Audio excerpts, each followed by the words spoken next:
So this is the Orion family. Wow. We have the 3000, the 9000, and the 5000. The 5000 is what we just announced today. In terms of what you see on the outside, let me just call these out. While not specifically spec oriented, they are very convenient. These are the headset cradles, so gamers tend to need a place to put their headset. That's what they're there for. In terms of the looks, it has our iconic Predator look. All the Orions have this same sort of look to them, the same sort of form factor, with the glacial sort of icy blue teals. And what I also want to show you is this. Okay, so in most of our Predator 5000s, this will come off, and you actually have a dust filter underneath that will capture any potential dust to keep the cooling as complete as possible. But let's talk about what's inside as well. So inside you do... Are these fans like, what kind of CFM do these fans for shutting from the air? I'd have to double check. I'd have to go into the software to check, or check with our desktop guy. But he would know. They're like super silent. They can go silent, I believe. But in terms of that question, I could check. We could check with him if you want the exact answer, or we can check later. Or we can check later. Okay, sure. In terms of specs, let's take a look on the inside. So it is driven by an 8th-gen Intel Core i7 Plus 8700K processor. Again, the K is for overclocking. And power-wise, you get NVIDIA GeForce GTX 1080 Ti and SLI. That's a lot of power. Yeah. So if you're in a game, it can handle your games. It can handle anything you could possibly imagine in terms of performance.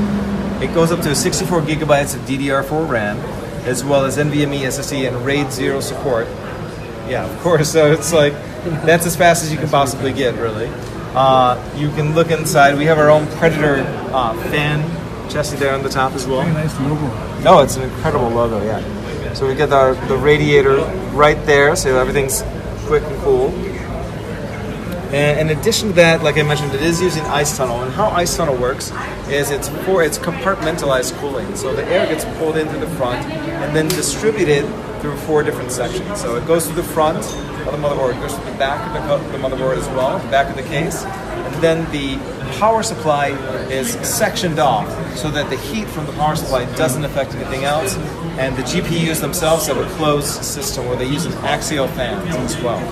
So everything's compartmentalized so that you receive the maximum amount of cooling and the least amount of throttle.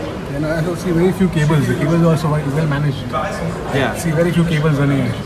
Yeah, with this, yeah. So yeah, I mean, it's all about attention to detail. Like, we care a lot about our devices and the detail in them as well. What about the top? What do you have on the top? Sorry, what? On the top. Sure. On the top, we do have some USB support. It's hard to tilt. So we have our audio jacks as well as USB 3.0 support and a USB Type-C port as well. So if you want to plug in a Type-C display, you could if you have one right through the top. I don't, but if you happen to, you could do that. A lot of peripherals are coming out with USB Type-C support, so it's time to transition. We know that. We're trying to encourage it. The market's trying to encourage it. It just takes time. So we do have that additional support as well. I should mention the EMI compliant see-through side panel.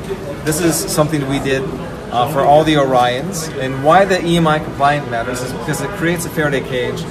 Any interference from the outside is prevented from affecting the components on the inside, and potentially protects the user from interference or components having any kind of effect on the user as well. Yeah, it stops that dead just with the Faraday cage through the entire system. That's the Orion 5000, and we also announced the Orion 3000, the smallest little brother, right over here on the side. So if you don't have as much space for something like the 9000 or the 5000, but you say, I still like the design, what else can I do? This is where this one comes in. It has that same sort of look, USB Type-C, USB 3.0, and audio jacks right there at the front. So you can really put this next to your monitor or somewhere tucked away, have a ton of desktop space, have a ton of space in your room left, while still keeping a powerful system right there. So I like to call it the compact juggernaut, because inside it does have a 1080 GPU. It's pretty powerful for how small it is, right? You can look here on the side. This is the same EMI compliant see-through side panel. So even though it's much smaller, we fit in all the things that are really important to us. Our LED fans, the custom LED fan on the CPU, and the powerful GPU right there. Just so we mentioned, the CPU is Acer Intel Core i7 Plus as well. So it does support Optane. That's right. So, what's the standard configuration it comes with? 1080 is the highest one, or is it standard configuration? Sorry? The standard configuration it comes with is 1080, or it comes lower one as well?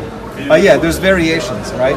So like the standard, the standard desktop Orion 3000 really depends on the region. Different regions will have different choices in the one that they want. So some might want 16 gigabytes of RAM, others might want 32. Some might only want a 256 SSD being standard. Others will say, no, we want 512 SSD with 1 terabyte HDD. It just depends on the specific retailer, on the specific region as well. Acer in India will know the answer to that question better than I as well. So they're the ones to go to for that question. He's like, yes. So definitely, then also like the others, you do have your headset handles right there. Even though it's a small case, you can't go without these.